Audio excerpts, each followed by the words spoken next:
Y cuando hablamos de fenómenos, estamos hablando de hechos con los que trabaja la estadística. Y hay dos tipos de fenómenos, por lo menos así a grandes rasgos generales: los fenómenos determinístico-causales y los fenómenos aleatorios. Los fenómenos determinístico-causales son aquellos en que los sucesos o resultados se ajustan a una ley predeterminada que permite predecir de antemano el sentido y el alcance de lo que va a ocurrir.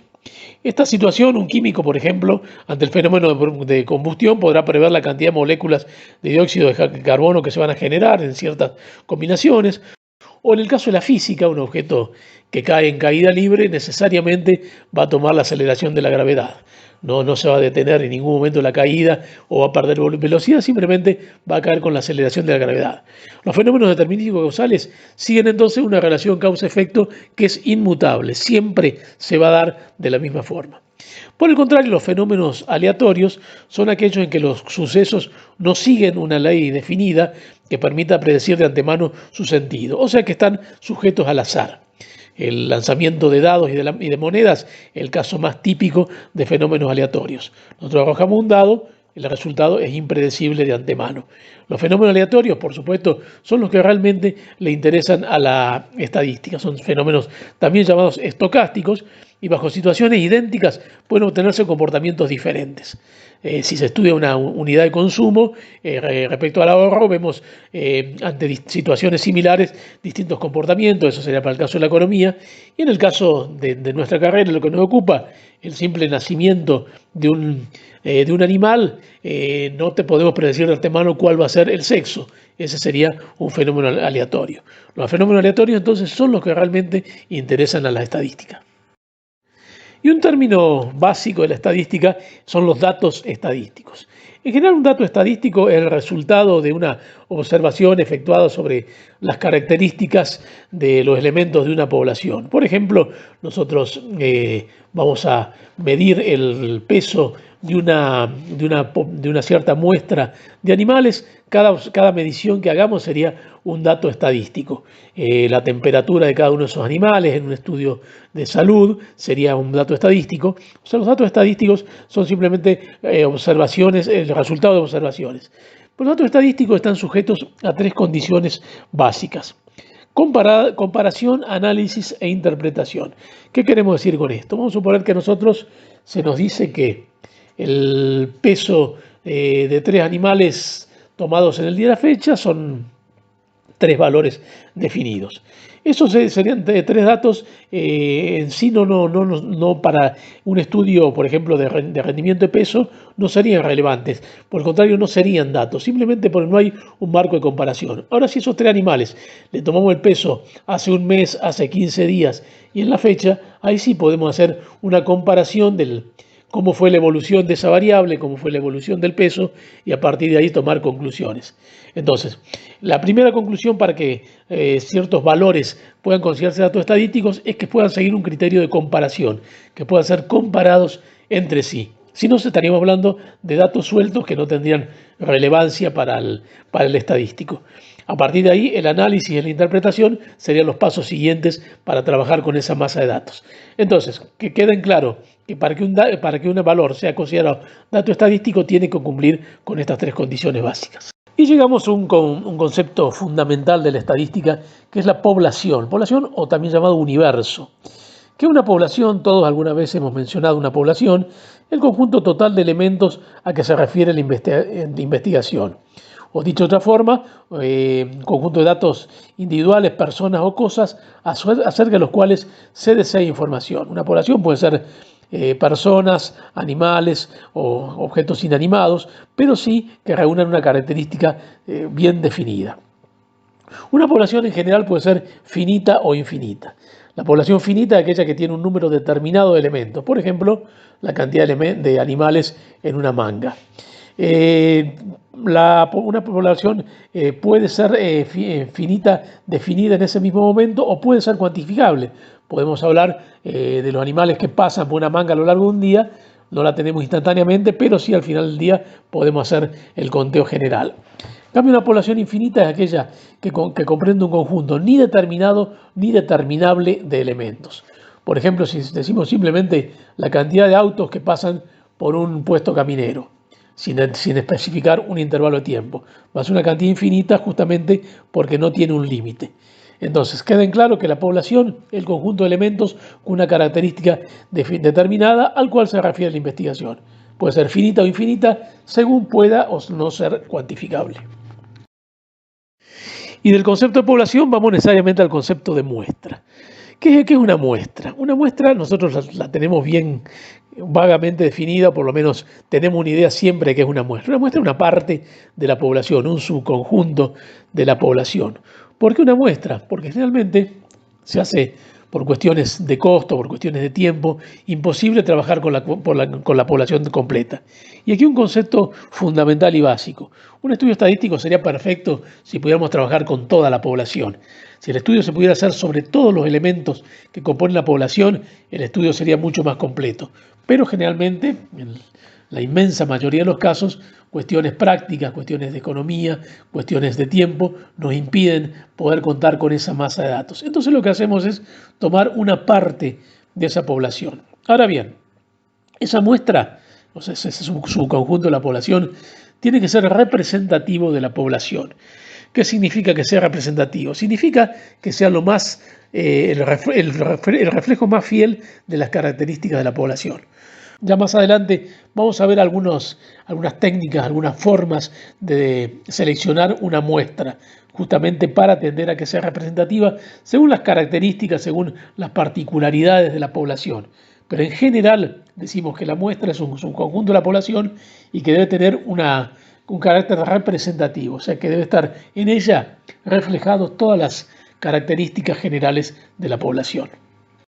Hablamos de muestra recién, habíamos dicho que era un subconjunto de la población, y una muestra en general puede ser aleatoria o dirigida según si está hecha en función del azar, eso lo vamos a ver más adelante, o si responde al criterio subjetivo del investigador. Y a partir de aquí aparecen dos conceptos que son el elemento o unidad estadística y la unidad de muestreo. El elemento o unidad estadística es cada uno de los individuos de una población sujeta a estudio, y en él se van a analizar un rasgo o característica. Hablar de individuo no implica hablar solamente de personas, también puede ser cosas, plantas, cultivos, animales, fábricas, en general objetos reales o imaginarios según las características del estudio. Por ejemplo, en el caso de la población de vacunos del departamento Maracó, cada animal sería el elemento o unidad estadística, cada uno de los animales de la población. Pero aparece entonces otro concepto que es la unidad de muestreo, que es un grupo de unidades estadísticas, un grupo de elementos, que se determina con el objeto de facilitar la selección de la muestra. Las unidades estadísticas pueden ser consideradas como una unidad de muestreo compuesta de un solo elemento, pero en general una unidad de muestreo compone varios elementos, varias unidades estadísticas. Por ejemplo, el caso más sencillo es cuando se decide hacer un censo sobre una ciudad. Podemos dividir esa ciudad en manzanas, en barrios, y cada uno de esos barrios o cada una de esas manzanas sería una unidad de muestreo. Y a partir de allí, en cada una de esas unidades de muestreo, aleatoriamente seleccionaríamos algún elemento. Por ejemplo, seleccionamos primero, dividimos en barrios la ciudad, dentro del barrio tomamos fracciones cuadrículas de 4 manzanas. En cada una de estas 4 manzanas, siguiendo un plan predeterminado, elegimos 1 o 2 elementos para ser muestreados. Ese sería el concepto de unidad de muestreo. Y siguiendo con estas definiciones básicas de estadística, podemos hablar de la observación, que es simplemente la acción o hecho de analizar la característica que está bajo estudio en un elemento determinado. Puede ser la valoración numérica, por ejemplo, medir el peso de un animal, puede ser medir una observación no numérica, por ejemplo, el lugar de origen de ese animal, pero en general la observación es simplemente el hecho de medir una característica. Y el rasgo propiedad es la característica resultante de la observación, que puede ser cuantitativo o cualitativo, o sea, un valor o un atributo. Por ejemplo, el peso de un animal o la condición de vacunado o no vacunado. Y del rasgo propiedad surge una definición muy importante que es la de variable. ¿Qué es una variable? Una variable es una característica de los elementos de la población que es susceptible de cambio, de tomar diferentes valores. Más adelante vamos a ver otro tipo de variables aleatorias, pero en general el término variable se refiere simplemente a la condición de la susceptibilidad de adoptar distintos valores. Una variable cuantitativa es aquella que toma solo valores numéricos y puede ser discreta o continua. Una variable cuantitativa continua es aquella que puede asumir cualquier valor numérico dentro de una amplitud o un intervalo específico. Por ejemplo, la temperatura. Entre ciertos valores coherentes, la temperatura puede tomar cualquier valor. Por el contrario, la variable cuantitativa discreta es aquella que toma solamente ciertos valores, normalmente valores enteros. Por ejemplo, la cantidad de pariciones. 1, 2, 3, 4, la cantidad de hijos de una familia, 0, 1, 2, 3.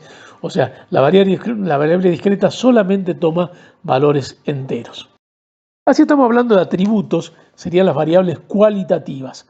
Las variables cualitativas pueden, en general, clasificarse en 4 tipos.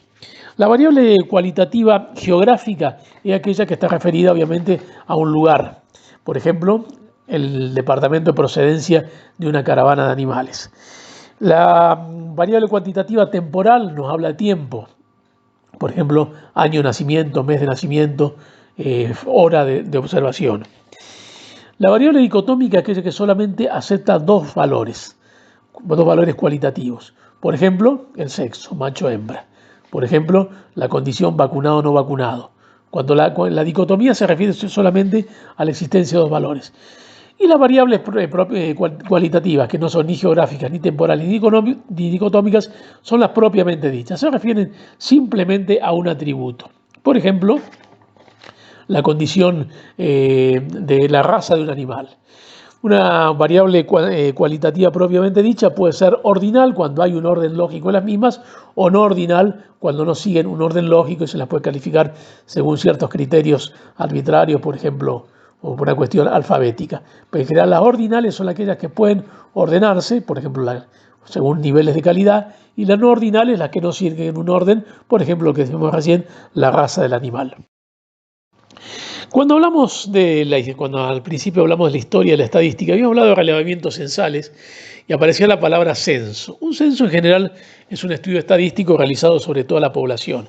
Sería el caso ideal en el cual podemos tomar datos referenciales de toda la población. Y habíamos dicho que tropezamos con cuestiones presupuestarias, con cuestiones de tiempo que hacen muy difícil el censo. Sin embargo, hay estudios censales que se hacen por ley. Por ejemplo, el censo de población y vivienda que se debe realizar obligatoriamente cada 10 años en el país. Un censo requiere de un instrumento legal que lo regule y de normas técnicas que permitan seguir ciertas particularidades que hagan que la información sea uniforme de acuerdo a quién la esté relevando, que es lo que se hace habitualmente con los censistas en este tipo de censo. En el caso de nuestra carrera hay censos agropecuarios que se realizan con cierta periodicidad y que tienen que ver con características de los animales, particularmente de salud, de vacunación, pero eso será un tema de otras materias. Simplemente acá lo que queremos decir respecto al censo, que son estudios sobre toda la población que nos permiten una realidad mucho más confiable de nuestro estudio estadístico. Y aquí aparece el concepto de parámetros y estimadores, que es un concepto que vamos a tener en cuenta durante toda la materia. Los parámetros son números que describen propiedades de una población y surgen de métodos de análisis cuando la población completa está siendo estudiada. Por el contrario, los estimadores, también llamados estadísticos, son números que se obtienen de muestras. Los estimadores los tomamos de la muestra. Por el uso de ciertas técnicas nos permiten describir algunas propiedades de la población. En general, el parámetro va a ser una medida casi perfecta. El estimador vamos a tender nosotros a hacerlo lo más confiable posible en la medida que seleccionemos una buena muestra. Porque aquí aparecen los errores de muestreo y errores de no muestreo. Los errores de muestreo son los errores necesariamente que cometemos al seleccionar la muestra por más perfecta que nosotros creamos que la solucionamos, siempre vamos a tener un error. Y los errores de no muestreo son errores aleatorios que aparecen en la investigación, errores no tenidos en cuenta, pero que siempre también aparecen. Entonces, el parámetro y el estimador, cuanto más cercanos sean, mejor será el estudio de nuestra cuestión estadística.